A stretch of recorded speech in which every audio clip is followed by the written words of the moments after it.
When the economy is in recession, people often think about cutting spending, laying off employees, or closing businesses. However, there's one thing few people pay attention to. During that chaotic period, the first thing people truly lose is not money, but the belief that all efforts today will still yield rewards in the future. Normally, we accept reading a difficult book, learning a new skill, or persevering with a job that doesn't show immediate results because we believe in the cause and effect chain. So today, reap tomorrow. But when that belief erodes, the mind gradually begins to refuse to invest in anything long-term. And from there, a dangerous loop will begin. The human brain is designed to survive in an uncertain environment, not to thrive in a state of disorientation. When disoriented, the brain prioritizes immediate rewards to combat feelings of helplessness, stress, and emptiness. And that is why, during an economic downturn, the consumption of easy, nonsensical entertainment content skyrockets. It's not because we don't know they are trash, but because they are the least energy-consuming things for the brain to cling to when everything becomes uncertain. A short video, a meaningless laugh, a cheap drama. They don't require us to think, don't force us to expect, and especially don't make us confront the feeling of failure when trying without seeing results. Like an investor selling off stocks when the market hits rock bottom, people in psychological crisis often discard even the most valuable investments, such as the ability to learn, read, focus, and think deeply. Actually, they don't do that because they don't know what's right. They do it because they don't believe they have enough strength to wait for the results. This is a seemingly reasonable defense mechanism in the present, but it causes serious damage in the future. Because when you fall into the spiral of short-term dopamine, you will gradually lose the ability to pursue any long-term process. You can no longer focus for more than 10 minutes. Can't listen to anyone finish a sentence, don't have enough patience to learn a complex skill, and no longer have the ability to distinguish right from wrong when information floods social media. Where still, you don't feel it happening. It's like someone losing muscle but not daring to look in the mirror every day. You don't see yourself getting weaker cognitively until you sit in front of a long email and can't read it all, or stand in the middle of a meeting and can't understand the report, or you see a career opportunity and realize you no longer have the skills to step up to it. That's not the price you pay for one night. It's the consequence of every minute, every hour, every day you rest by watching a few videos to de-stress. That's not the price you pay for one night. It's the consequence of every minute, every hour, every day you rest by watching a few videos to de-stress. Economic crisis is real, but cognitive crisis is what prevents you from recovering. Because money lost can be earned back, and the market can recover. But once attention span and patience disappear, they will take away all opportunities that you are no longer clear-headed enough to recognize. And then you will continue to scroll past them, just as you were scrolling past your own life, just to find another piece of content that makes you forget that you once wanted more. Welcome to AHI TV, where there will be truths that society doesn't want you to know. The true cost of a crisis is not losing money, but the collapse of faith and cognitive ability. When the economy collapses or life faces a crisis, the biggest loss is not money, a job, or opportunities, but the first thing stolen, most silently and most dangerously, is belief. When that chain of cause and effect breaks, the mind immediately shifts from creation mode to survival mode. People will stop learning, stop accumulating, and stop striving. Instead, they consume, constantly consuming easy things, cheap entertainment, or empty pastimes. Those short-term dopamine hits help them forget the fact that they are losing a part of themselves. The brain is not designed to develop in an uncertain environment. It is only designed to survive. And when everything collapses, from the stock market to startup dreams, the most primitive part of the brain will rise up. It doesn't care what the bank interest rate is. It doesn't care about indicators like PE. It doesn't need to look at candlestick charts or long-term development strategies. It just needs to feel safe, feel in control, and feel alive, even if only for a few short minutes. And so, sometimes a glass of wine, a string of TikTok videos, an online argument, or a sleepless night researching the market, in quotes, and recover. In reality, these are just excuses for the brain to escape the crushing pressure. Not everyone realizes this, because sometimes everything happens silently, like you don't realize you're gaining weight until you can't fit into your old pants. Similarly, investors who sold all their stocks when the market just crashed didn't do so because they didn't know the cyclical law, but because they no longer had enough confidence to wait for recovery. And then, after that sell-off, they not only lost money, but also lost the ability to think strategically, lost the psychological discipline they had painstakingly cultivated for many years. This is what inexperienced traders often fall victim to. And I myself thought similarly. Burned accounts, deposited more to recover, refused to stop and research, only wanted to deposit more and recover immediately. Tried to catch the falling knife, added more armor hastily, etc. And the result was another burned account. A bankrupt businessman doesn't die from losing capital, but because after that collapse, they no longer dare to think big, no longer dare to relearn, and no longer believe in the market. Worse still, they don't even believe in themselves. And so, instead of restarting, they slide into quick pleasures, healing trips, or parties to forget life. But life doesn't forget them, and the crisis doesn't sleep. The danger of a cognitive decline is that it doesn't come like a slap, but like erosion. Each time you choose entertainment over learning, sensation over logic, ease over discipline, it's a slice off your own resilience. One day, you will find yourself unable to read a long email, unable to understand a report, unable to focus for more than 10 minutes. And you will ask yourself, what's happening to me? Well, you are the one who signed that sentence, little by little every day. No one goes poor just because of one loss. But many people have broken down because they no longer have the ability to get up. Because the biggest loss in a crisis is not money, but the ability to generate money, the ability to rebuild life and self-belief. That is something you cannot borrow, cannot ask back, and cannot buy with any bailout.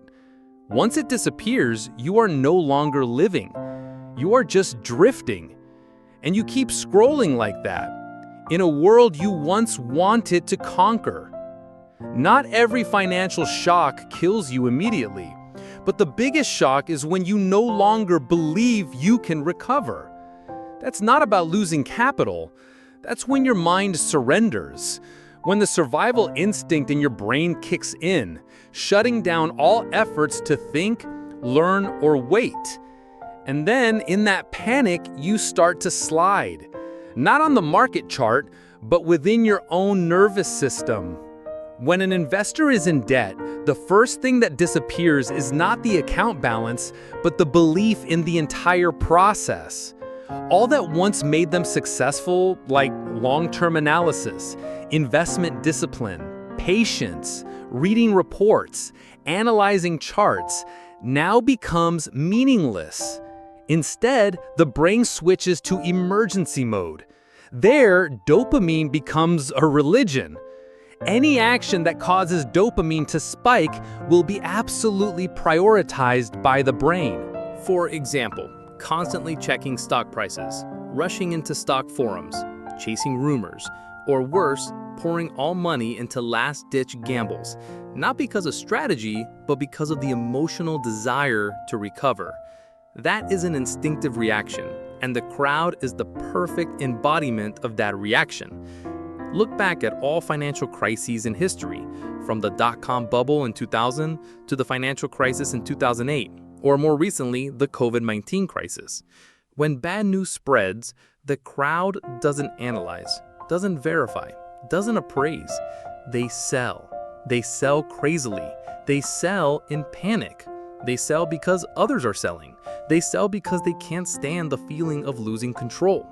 And it is precisely that collective behavior that pushes the market into free fall, not the bad news itself. This always happens repeatedly. When the Fed makes hawkish statements, when China announces bad data, when a bank collapses, thousands of people immediately rush to sell orders. Not because they understand what's happening, but just because the fastest dopamine reaction is to escape anxiety as soon as possible. They don't know that each click, while providing momentary relief, deeply engraves a deadly habit into the brain, the habit of escaping. And when this habit forms deeply enough, you will never be able to seize any long-term opportunity again.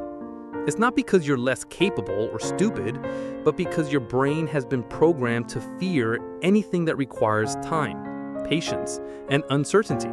Not only investors, but entrepreneurs and business owners sometimes cannot avoid this rule.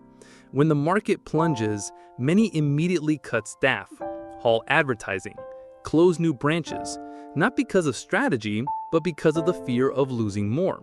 And sometimes it is precisely this act of contracting, defending, and self-sabotaging even before the market can sabotage it that is the real cause of business failures. Worse still, after each such failure, some people never return. It's not because they don't want to, but because they no longer have the cognitive capacity to return.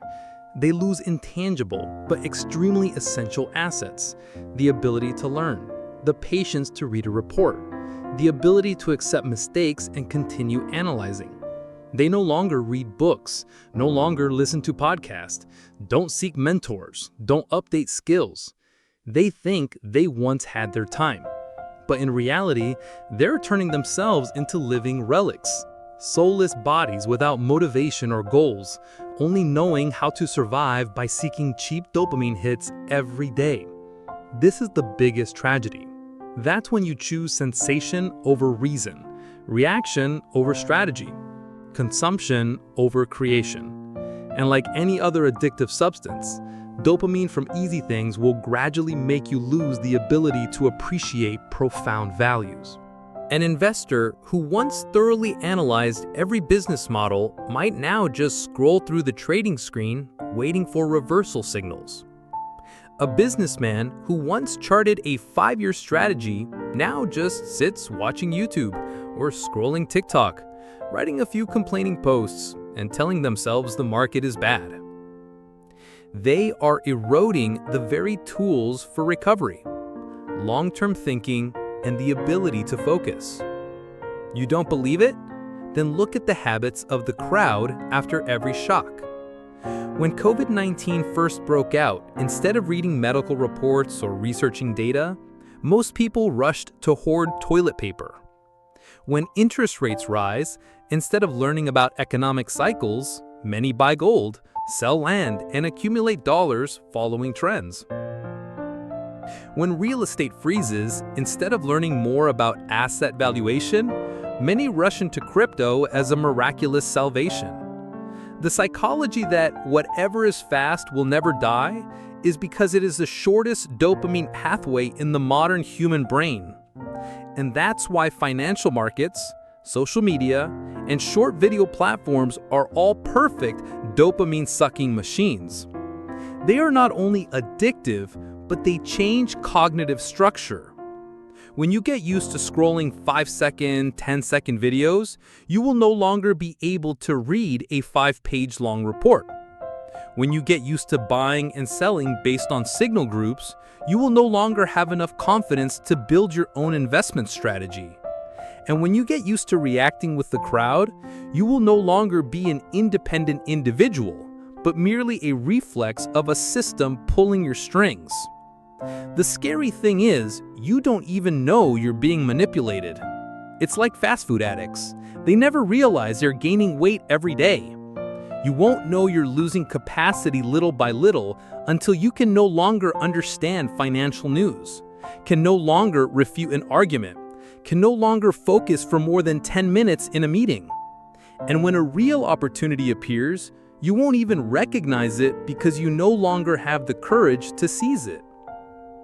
Money lost can be earned back, but once the ability to focus, analytical capacity, and thought system are knocked down by short-term dopamine, you will not only lose money, but also lose the ability to generate money in the future.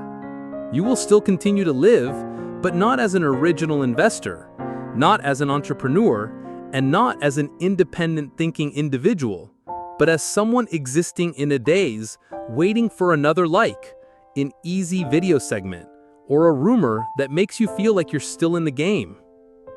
Only one thing: this is not a game. This is real life, and dopamine is never free. Not every pain screams. There are psychological shocks that come silently, causing no blood or broken bones. But from then on, you will no longer be yourself. A breakup, a loved one passing away, an email announcing job loss, a quiet evening when you realize no one is waiting for you at home anymore. And then, in the silence of life, what screams is your brain as it starts to find every way to escape reality. Humans are not programmed to face suffering directly. When a shock occurs, the mind falls into a state of emotional paralysis, as if frozen. Thoughts become chaotic, and cognition withdraws from the front lines. At that moment, the brain does what it does best. It seeks dopamine, the neurotransmitter of pleasure and excitement, as an emergency painkiller. And those painkillers are not hard to find.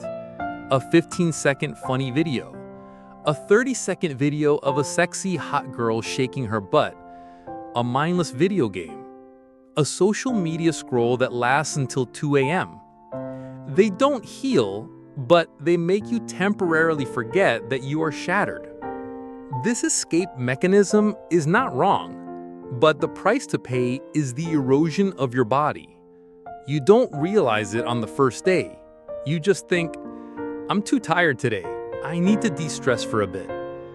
You can't read an unfinished book, you can't reply to a long message from old friends, aren't focused enough to listen to a podcast or rewrite your CV.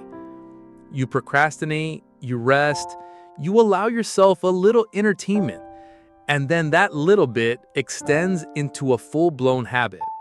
Look at the millions of unemployed people after global crises. During the COVID-19 pandemic, when a series of industries were shut down and millions were laid off, many initially planned to learn a new skill, take an online course, prepare to change careers.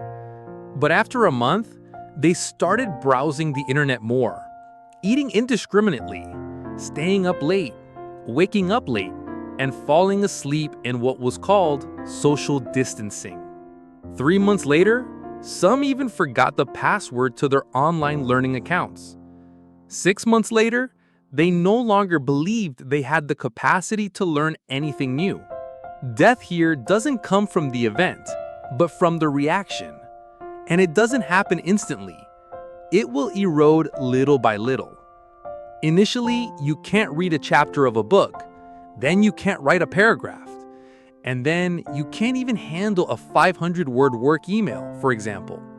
You avoid calls, feel anxious about meetings, and get tired of any conversation that requires depth. Ultimately, you only have enough energy for one thing: consumption. and only consuming things that are easy, addictive, and release dopamine quickly. And that's when you become a hollowed-out version of yourself. No longer skilled, no longer inspired, no longer deeply connected with anyone. The relationships around you also begin to crack. Not because anyone is wrong, but because you no longer have the ability to listen empathetically or maintain a conversation without looking at your phone. You avoid things that require responsibility. You fear opportunities because they imply expectations.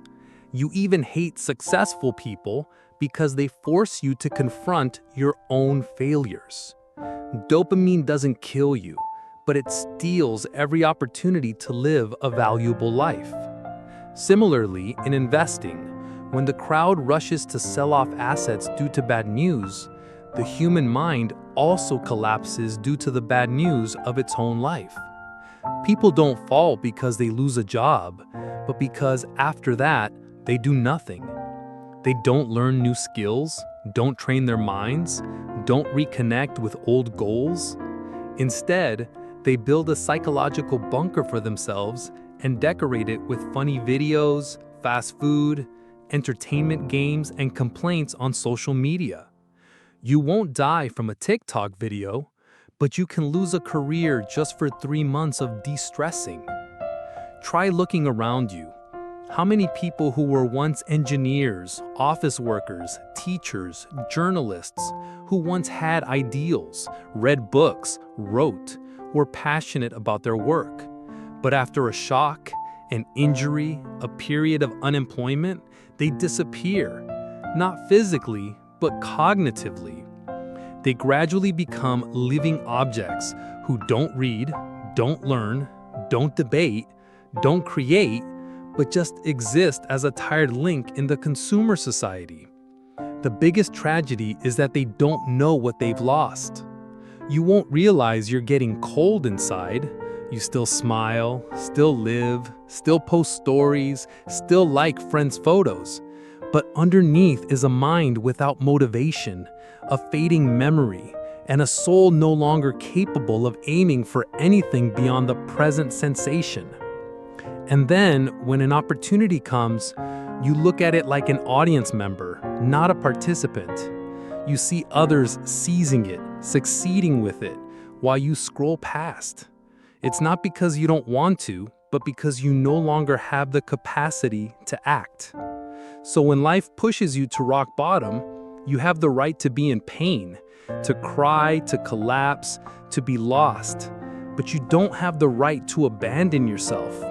Because once you choose dopamine over discipline, entertainment over creation, you are not just killing time, you are killing the strongest version of yourself. Don't let temporary pain turn you into a permanent stranger to yourself. Because this life doesn't wait for you to recover, it will continue. And if you don't move forward, it will constantly kick you back. No one has never fallen. But the difference between someone who reborns and someone who withers lies in how they move forward after a crisis. In investing, business, or even personal life, a shock is just the starting point. The reaction to the shock is what determines how much you lose. No one falls into an abyss just because of one loss or one breakdown.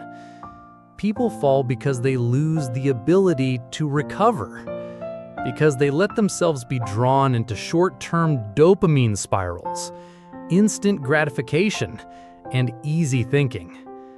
So the real question is, how not to lose yourself after a crisis? Discipline the mind and maintain a long-term rhythm of life. Create emotionless no time. Detox from noise. Immediately after crises, the first reaction of the vast majority of investors is to constantly open the trading screen, scroll forums, update news, cling to any signal to recover. But that is the fastest way to damage strategic thinking. After each shock, the brain easily confuses noise with action. And so, instead of waiting to reassess the whole picture, people rush into instinctive decisions. Selling off, bottom fishing, or chasing waves. That's FOMO. The first solution is to create intentional cognitive space. Put the trading screen aside. Stop reading market news for 5 to 7 days. Stay away from stock tipping groups and panic-spreading communities. Detox dopamine by cutting off the source of stimulation. This not only calms the nervous system, but also breaks the habit of reacting, which is the #1 enemy of strategy. Retrain cognitive muscles. Read, write, reflect. The brain is a very strong adaptive machine. If you use it to analyze, it will become very sharp. If you use it to scroll, it will only retain the ability to react. Therefore, after stabilizing your mindset, restart with long-term intellectual investment activities. Read 10 pages of financial material every day. Keep an investment journal, not about profits and losses, but about your emotions, perspectives, or mistakes made. Relearn fundamental analysis. Read financial reports, or review classic case studies like Enron, Lehman Brothers, FTX, etc. Each of these small actions will help you rebuild your concentration, awaken critical thinking, and retrain discipline, just like bodybuilding for the brain. Learn to sit still, not making a decision. Sometimes that is also a decision. One of the most important truths in investing, but also the most often overlooked, is to do nothing when there is not enough reason to do something. In the Vipassana meditation, they call it observing without reacting. In investing, that is the highest inner strength of someone who understands that money does not come from the number of decisions made, but from the number of correct decisions made. Legendary investor Charlie Munger once said that you don't make money by acting, but by being patient. After a crisis, most valuable assets lie beneath the ashes of the crowd. The question is whether you are clear-headed enough to recognize them and calm enough to wait. Cut short-term dopamine. Regain control of the mind. After loss, grief, or unemployment, people often fall into hidden psychological addictions like TikTok, YouTube, mobile games, excessive eating, prolonged sleep without breaks. Sometimes it's not because they want to, but it's the easiest way to avoid facing reality. However, escaping does not make the pain disappear, it only makes you lose the ability to confront it. The solution is not to force yourself to immediately bounce back, but to gradually reduce addictive stimuli and reestablish your neurological foundation. Stop posting pointless complaints and grievances on social media, waiting for friends, family, and relatives to comfort you. Stop watching TikTok videos about silly jokes, sexy girls dancing. Instead, spend time reading books or learning new skills. And start with a process that is easy to control and long-term. Recovery is never a single moment of transformation. It is an accumulation of small actions. Exercise regularly. No need for a structured routine. Just maintaining 20 minutes of walking every day is enough to activate endogenous dopamine. This is much more sustainable than social media. Practice mindfulness meditation for 10 minutes every day. It will help calm the amygdala, which is the center for emotional reactions, and strengthen the prefrontal cortex, the center for logical decision-making. Or learn a new skill, even a small one, like cooking, folding clothes, or learning a basic language. Each skill is a brick to rebuild the structure of self-confidence in the brain. Remember, recovery is a journey, not a destination. The biggest mistake someone in crisis makes is expecting to overcome it someday. But that day doesn't come. What comes is the ability to survive and thrive within the pain itself. Every action of yours is a choice. Today, you choose not to scroll the internet, but to read 5 pages of a book. That's already a victory. Today, you choose not to curse life, but to write a journal entry. That's recovery. These small things, when accumulated long enough, will form a new self within you. One that is deeper, more controlled, and not led astray by the surrounding world. The strong person is one who does not surrender to short-term dopamine. No matter who you are, an investor who just lost 70% of their assets or someone who was just abandoned, the ultimate problem is always one. Can you still control your own brain? If yes, you will recover. You will rebuild everything, from analytical ability to the emotion of love. But if not, you will continue to fall. Not because this life pushes you, but because you no longer have the inner strength to pull yourself up. Don't lose yourself just because of one shock. Don't let cheap dopamine steal valuable youth. And remember that all greatness, whether in investing or in life, is built from small, repetitive actions every day. It's not because you have to, but because you choose to. Don't let what you lose after a crisis be yourself. Money lost can be earned back. Jobs and careers can be lost, and then new ones appear. But when you lose the ability to focus, lose patience, lose analytical capacity, and lose self-belief, you will have nothing left to recover. Because these things don't come from outside. They are the foundation of your inner self, the basic system of a person capable of creating a life. After a crisis, many people assume they are just resting for a while, recovering mentally, de-stressing gently. But in reality, they are letting their brains be reprogrammed little by meaningless entertainment and short-term dopamine. And what is stolen is not time, but the quality of existence. You no longer live as someone who knows where they are going, what they are doing, what they want. You only react to external stimuli. Scroll, laugh, scroll again. Tired, scroll again. It all happens in silence. There are no alarms, no one intervenes, because you look fine. You still reply to messages, still watch memes, still laugh with colleagues. But inside you, a sharper, more alert, more ambitious version has been locked away, lulled to sleep by social media, short videos, games, and meaningless likes. Crisis is unavoidable, but surrendering to it is a choice, and that choice happens every day in the smallest actions. You choose to open a book or open a YouTube page. You choose to write a journal entry or open a TikTok clip. You choose to be silent and think, or to find a group of people collectively complaining about society.